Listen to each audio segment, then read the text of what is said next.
Welcome to the channel, everyone. This is Dave here. Today we are looking at the yearly forecast for 2026 for Aries Moon and Aries Rising. 2026 is shaping up to be a year of major transitions, closing old chapters and expanding your horizons in ways you might not expect. So without further ado, let's get straight into the reading. First, let's look at the overall energy for the year based on the placements we see on January 1st. This is the blueprint for your entire year. Right out of the gate, we have a massive powerhouse of energy. On January 1st, there is a conjunction of 4 planets sitting in your 9th house of Sagittarius. We are talking about Mercury, your 3rd and 6th lord, Venus, your 2nd and 7th lord, Sun, your 5th lord, Mars, your 1st and 8th lord.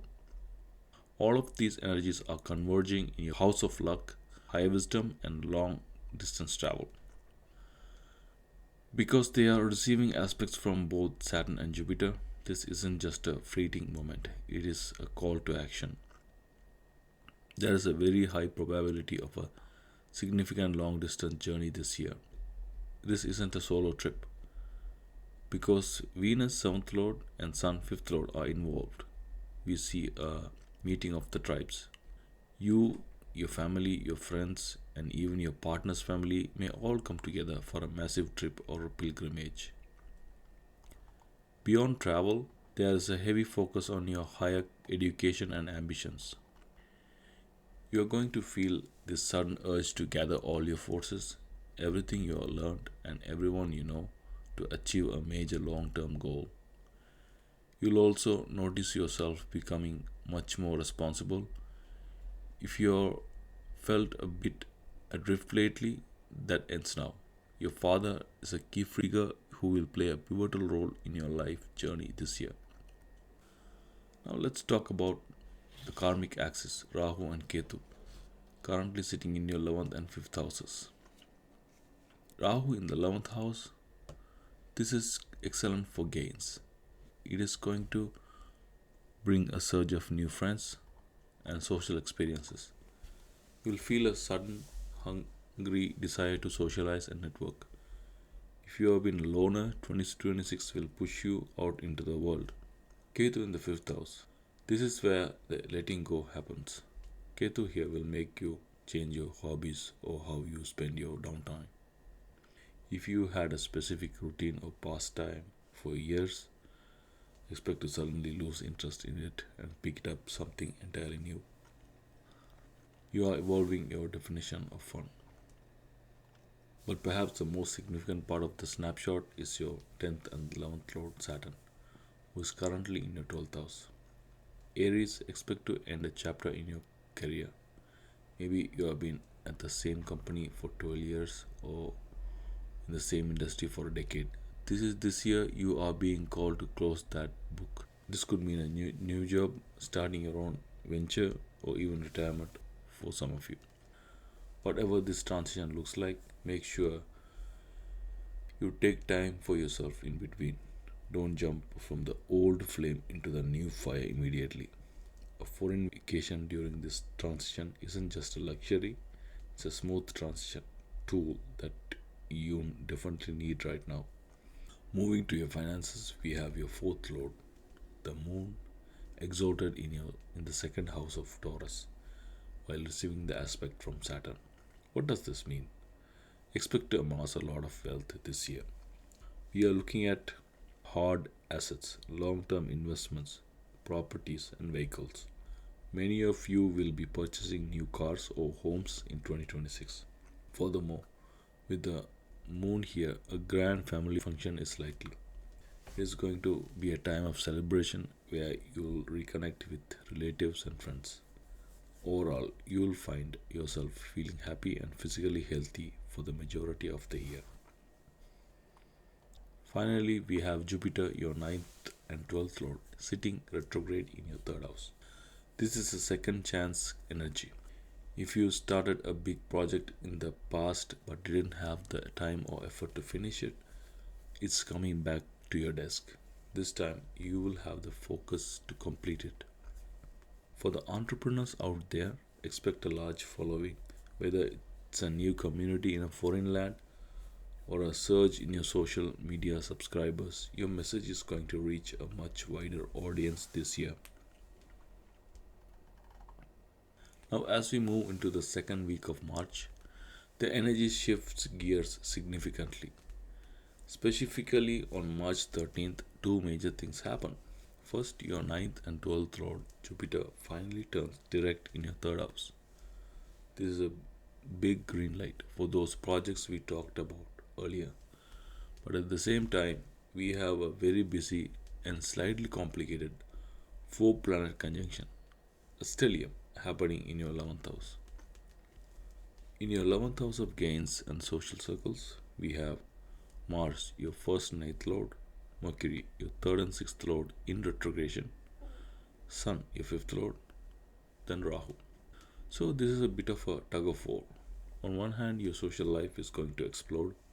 You are going to meet so many new people, socialize constantly, and build a massive contact list. You'll feel like the life of the party or the center of your professional network. However, Aries, I have to be honest with you, this is going to be a period of struggle for your income. Even though the 11th house is the house of gains, the combination of a retrograde Mercury and Rahu here creates roadblocks. You might try to find new ways to make money, but they may fail or get obstructed. If you are looking for a new source of income right now, you are likely to hit a wall. Don't panic. You might see a small bump in your current salary or some sudden gains out of nowhere. But don't try to force a new business or a new side hustle just yet. Be patient, give it time. While the 11th house is busy, we have another situation developing in your 12th house. Your 10th and 11th Lord Saturn is now conjunct with your 2nd and 7th Lord Venus. This placement tells me one thing: get ready to spend. Specifically, you are going to be fulfilling the wishes of your spouse or partner. They are going to have high expectation of you during this time. Whether it's that diamond ring they have been eyeing or an expensive vacation to a remote island, they will want you to deliver. Because 12th house is the house of expenditure and Venus is involved, these won't be cheap requests. My advice: start budgeting now. Save some of those sudden gains from earlier in the month so you can keep your partner happy without breaking the bank. Finally, let's look back at Jupiter. Now that it's moving directly in your third house, it is casting its aspect directly onto the busy stellium in your 11th house. This is your saving grace. Expect a lot of travel that actually brings you abundance. This could manifest in two ways. You might go on a trip specifically to buy things, bring back beautiful, abundant items for your home, or you might travel to meet a mentor or an authority figure. This person is key. They are the one who will help you remove those income roadblocks we talked about. They have the wisdom to show you how to increase your earnings. Either way, Aries, by the end of March, you are bringing a lot of value and abundance back into your life, even if the road to get there felt a bit bumpy. Now, mark your calendars for June 2nd. This is one of the most significant days of the entire year because your ninth and 12th Lord Jupiter moves into Cancer and becomes exalted. This is a massive shift in energy, Aries. But before we look at Jupiter, let's see what's happened in your third house. On this same day, we have a conjunction of Venus, your second and seventh Lord, and Mercury, your third and eighth Lord, in the third house.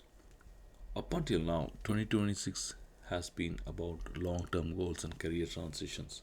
But in June, that focus shifts. Instead of grinding away at your desk, you are going to find yourself focusing on travel, learning new skills, and exploring your creative side. As you, someone who always wanted to try singing or dancing, this is the window. Expect to relax a bit from the heavy lifting of the year. You're going to find yourself naturally gravitating towards easy, casual, and highly enjoyable experiences. It's a time to breathe and just be. At the same time, your Lagna Lord and 8th Lord Mars is sitting right in your first house. This is like an adrenaline shot for your life. Expect to have incredible health and peak energy levels during this period. If you have been feeling sluggish, that's over. You're going to become much more physically active. Don't let this energy go to waste. This is the perfect time to hit the gym regularly or finally sign up for that yoga class you have been thinking about. Your body is primed for movement right now. Now, let's talk about that exalted Jupiter in your fourth house. Not only it is exalted, but it is also receiving an aspect from Mars. This is a very powerful combination for your inner life and your home. First, you are going to become much more spiritual during this time. You'll find a deep sense of peace and happiness through prayer, meditation, or your chosen spiritual practice. The noise of the world just won't bother you as much. Then, on a material level, expect to spend money on a home expansion or adding to your car collection. If you were thinking about a renovation or a luxury upgrade, the stars are aligned for it. There is also great news regarding your family, especially your mother's health will show significant improvement. There is a sense of home based happiness that really anchors you during this summer months. Moving into the heat of summer, specifically July 26th, we see some very contrasting energies. On one hand, your home life is glowing, but on the other, Saturn turns retrograde in your 12th house, which starts to stir the pot in your private life and your career. Let's start with the good news. On this day, we have a beautiful conjunction of your ninth and 12th Lord Jupiter and 5th Lord Sun right in your 4th house. Aries, this is a pure gold for your domestic life. Expect all kinds of abundance and happiness to surround you. This is the time to lean into your family. If you have children, you are going to want to spend quality time together. You might find yourself investing in home based fun during this window. Whether you are building a dedicated gaming room or just stocking up on new games for leisure, this window of time is the period your home becomes your playground. However, we have a trickier placement in the 5th house. Ketu is now conjunct your 2nd and 7th Lord Venus. This can create some hurdles in your romantic encounters. You might feel like things aren't just clicking the way they usually do, especially during intimacy. If you are trying for a child, you might face some temporary hindrance there as well. Don't let this stress you out. In Vedic astrology, we have simple ways to bypass these Ketu blocks. I suggest offering a sincere prayer to Lord Ganesha, and this can help clear those spiritual hurdles and bring back the flow. Now let's talk about the taskmaster, your 10th and 11th Lord Saturn, who turns retrograde in your 12th house. When Saturn goes retrograde in the house of losses, you might be tempted to take shortcuts at work. Don't do it. Saturn is watching, and shortcuts now will only lead to long term delays later. You might also find yourself spending a significant amount of money just on commuting or traveling for work purposes. Saturn is casting its eye on your 1st and 8th Lord Mars, which is currently in your 2nd house of money. This indicates heaviness in your finances. You may make money through heavy means. This could literally mean driving a heavy truck, operating heavy machinery, or dealing with large scale industrial equipment. The work will be physically or mentally heavy, but it will be what sustains your bank account. Finally, Saturn is looking at your 4th Lord, the Moon, in the 9th house. On the surface, things might look perfectly normal at home. You might think everyone is fine. We just had a great family dinner. But Aries, this is a false clearance. There is a revolution brewing inside your home and deep within your own heart. Don't ignore the small signs of tension. What looks like peace is actually the quiet storm before a major internal shift. So keep your communication lines open with your loved ones.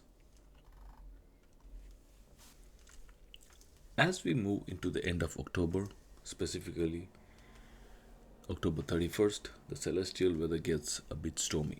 We have a very complex alignment happening in your seventh house of partnerships that everyone needs to pay attention to. On this day, we have a conjunction of three major players in your seventh house: Venus, your second and seventh lord, who is retrograde; Mercury, third and sixth lord, who is also retrograde; Sun, your fifth lord, debilitated. Aries, I'm going to be very direct with you. This is a tough time for relationships. With both the lords of communication and partnerships going retrograde and the Sun losing its strength and debilitation, clarity is out of the window. You might find yourself hiding things from your partner or speaking indirectly about topics that actually need a straight answer. This beating around the bush is going to cause unnecessary trouble.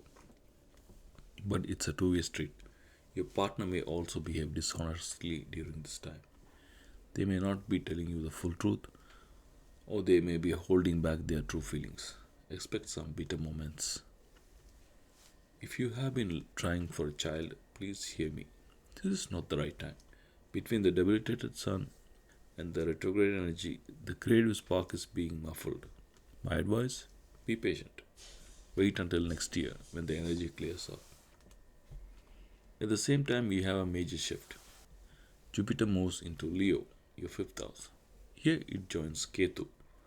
Even though Jupiter is the planet of expansion, its association with Ketu here reinforces my earlier warning about childbirth. It's just not the right window yet. However, this is an incredible time for intellectual and spiritual growth. You're going to find yourself literally throwing away old books or resources that aren't relevant to you anymore. You're clearing physical and mental space. You might find yourself relearning a subject you thought you knew, but this time you are shedding your old beliefs and seeing the truth of the matter. Just like we saw earlier in the year, your hobbies are shifting again. You'll likely drop an old hobby to make room for a brand new interest. Overall, this is a top tier time for expanding your knowledge. If you can navigate the truth issues in a relationship, the mental growth you'll experience in this period is going to be life changing. Alright, everyone, mark your calendars for November 25th. This is one of the most pivotal days of the year because the nodes of destiny, Rahu and Ketu, are finally moving signs. They are shifting into the Capricorn and Cancer axis. But before we get into the nodes, let's look at the very high energy conjunction found on this same day. In your fifth house, we have your first and eighth lord Mars coming together with the ninth and 12th lord Jupiter. This is a hot energy. It creates a sudden, intense desire to expand your mind, but it comes with a price tag. Expect sudden expenses related to your hobbies or your education. You might suddenly feel the urge to buy that expensive masterclass or rare book that promises ultimate knowledge. You might drop a significant amount of money on a massive DIY project you always wanted to tackle. Or you might find yourself buying a whole new library of games to test out which one becomes your new favorite. This is an impulse buy transit. While the knowledge is great, watch your bank account. These expenses will come out of nowhere, so make sure you actually have the time to use what you're buying. Finally, some relief in the relationship department. Those planets that were causing indirect talk and smoke and mirrors in October, the Venus and Mercury, are now sitting in the same 7th house, but they are finally direct now. So the fog is lifting. Expect your partner to finally open up. You will find yourself being more honest and direct with them as well. This is a beautiful window to heal past misunderstandings. If things were bitter last month, use this time to sit down and have the real honest conversation you have been avoiding. Now let's talk about the big move. Rahu is moving into your 10th house, Capricorn. In Vedic astrology, a malefic like Rahu in the 10th house is excellent. This is the CEO placement. Expect to gain sudden name and fame. From this moment on, your public life and your career are taking the front seat. If you have been waiting for your big break, the Rahu transit is the fuel you have been looking for. While Rahu pushes you in the public eye, Ketu moves into your 4th house, Cancer. This isn't bad, but it is a sacrifice. Ketu here will make you renounce your private life for a while. You will find yourself spending less time at home and less time with your family or children. It's not that you don't love them, it's just that your soul is currently called to the battlefield of your career. The home becomes a place you simply pass through while you conquer your professional goals. As we approach the end of 2026, the energy takes a deep introspective turn. On December 11th, the Lord of Karma, Saturn, finally turns direct in your 12th house. But that's not the only thing happening in the dark of December. On the same day, we have a conjunction of your 3rd and 6th Lord, Mercury, and your 5th Lord, the Sun, sitting right in your 8th house. This forms a powerful Buddha Aditya Yoga in the house of the occult and the hidden. This is a detective energy. If you are a student or a professional, expect to go much deeper into your field than ever before. You won't be just reading the standard textbooks, you will be doing deep dive research into topics that aren't even covered in the mainstream materials. You are looking for the secret sauce of your craft. If you aren't focused on a skill, be prepared because the 8th house doesn't stay quiet. You might uncover a deep and often dark secret about your life or your past that you weren't aware of until now. The truth is coming out, Aries. Now let's look back at the Saturn in your 12th house. Now that he is moving direct, the lessons of the previous month start to bear fruit. Remember how I warned you about shortcuts back in July? Well, by now, you have really learned your lesson. You no longer be tempted by the easy way out. You're ready to do the work properly. Additionally, those heavy travel expenses for work will finally start to reduce. With Saturn direct in your 12th house, please watch your feet. You might be more prone to minor diseases or injuries in the feet and toes during this time, so take care of your steps. Finally, Saturn is once again looking at the 4th Lord, the Moon, in the 9th house. Remember that revolution brewing in your heart we talked about earlier on December 11th? That inner chaos finally expresses itself outward. You might find yourself verbally hurting some of your near and dear ones, your relatives, your friends. This is the boiling over point of all that inner turmoil you have been carrying. While it might feel messy, it is better to express these negative emotions and let them go than to keep them inside where they turn into poison. If you have bitterness toward someone, this is the time to release it. Forgive them, not necessarily for their sake, but for yours. Don't keep holding onto a hot coal thinking it will burn the other person. It only burns you. Let it go and start 2027 with a clean slate. And with that, I'll let you all know that's it for this episode. Guys, I hope you all enjoyed this yearly forecast for Aries Moon and Aries Ascendants. If you liked the video, please comment below and let me know what you think. Don't forget to like, share and subscribe to the channel to keep up with all future videos. I am Dave and I will see you all in the next one.